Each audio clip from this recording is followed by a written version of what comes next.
C'est un métier qui intrigue, qui fait peut-être un peu peur.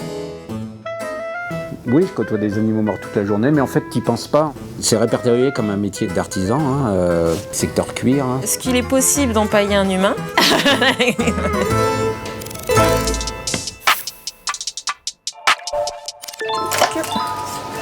Donc, bienvenue dans la salle de stockage. C'est la salle où on stocke vraiment les spécimens qu'on récupère des expos. C'est un peu la caverne d'Ali Baba.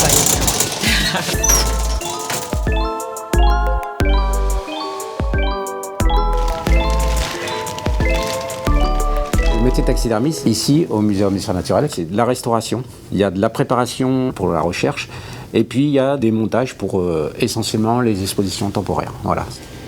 Et donc la profession de taxidermiste, c'est de naturaliser des animaux morts. On se bat en fait contre une étape qui est la mort, la dégradation des chairs, des tissus. Le plus essentiel, c'est de récolter le spécimen juste après sa mort, le plus tôt possible. On travaille avec les zoos, avec les parcs, l'Office de la biodiversité, sur des accidents de voiture, sur des choses comme ça. Le mettre au congélateur dans un premier temps. C'est peut-être un peu gore à l'intérieur.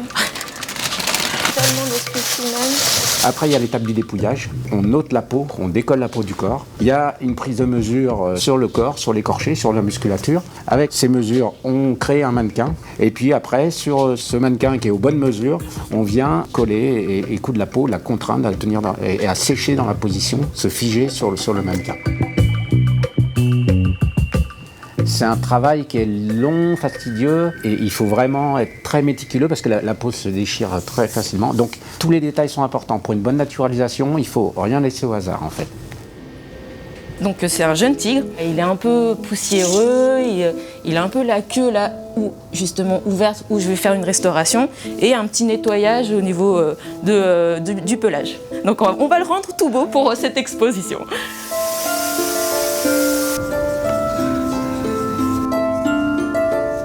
C'est vraiment un travail de patience. Là, il faut y aller tout doucement, faut y aller à tâtons. C'est là où on le respecte le mieux, quoi. Lui redonner son aspect d'origine, en fin de compte. Moi, je me suis un peu formée un peu sur le tas, donc effectivement, quand on m'a dit « Ah bah oui, ce serait éventuellement préparer des girafes, des éléphants, des choses comme ça ». Dans les débuts, je me suis dit « Ah, je sais pas si la vision du sang, ça va m'aller. » Autant de sang, on va dire. Mais finalement, on s'y fait assez bien. On prend soin des animaux. Donc là, c'est bon, c'est fini. Là, il est prêt à être mis en scène. Il a eu sa vie, son histoire vivante, et son destin, c'était la disparition complète. Là, il y a son enveloppe qui va rester, qui sera plus ou moins bien réussie, si je suis bon ou pas. C'est une nouvelle vie, en fait. C'est plus un animal vivant, mais il va être exposé à l'exposition félin, et puis après, il va peut-être partir en itinérance. Il va croiser le regard des enfants, du public. On leur raconte une nouvelle histoire. C'est répertorié comme un métier d'artisan, secteur cuir. Et puis, c'est quand même un art. Je réhumidifie un peu la peau pour gagner en souplesse. Ce sera un montage avec sa proie. À la fin, je dois le mettre comme ça, hop, dans sa gueule. C'est un félin qui est très méconnu du public, donc c'est un non-cil. Et de boulot en tout, je dirais, il faudrait compter 1 mois. Il faut compter 1 mois de boulot vraiment pour cette taille de spécimen. Est-ce qu'il est possible d'empailler un humain? Dans la technique, c'est possible. Mais dans la réalité, c'est interdit. Donc effectivement, on le fait pas. On le fait pas. Si c'est un peu trop fin à un endroit, un peu trop gonflé, en fait, tu ne retrouves pas une gueule de panthère, ou le regard il louche. C'est très facile de faire des naturalisations moches, et de les réussir, c'est très très compliqué. Voilà.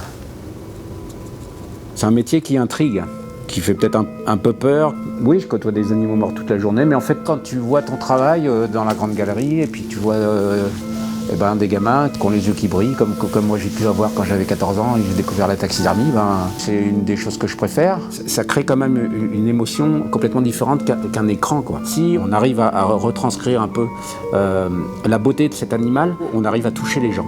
Et en touchant les gens, on sensibilise les gens à la biodiversité, à la fragilité de ces animaux. Donc ça, c'est important.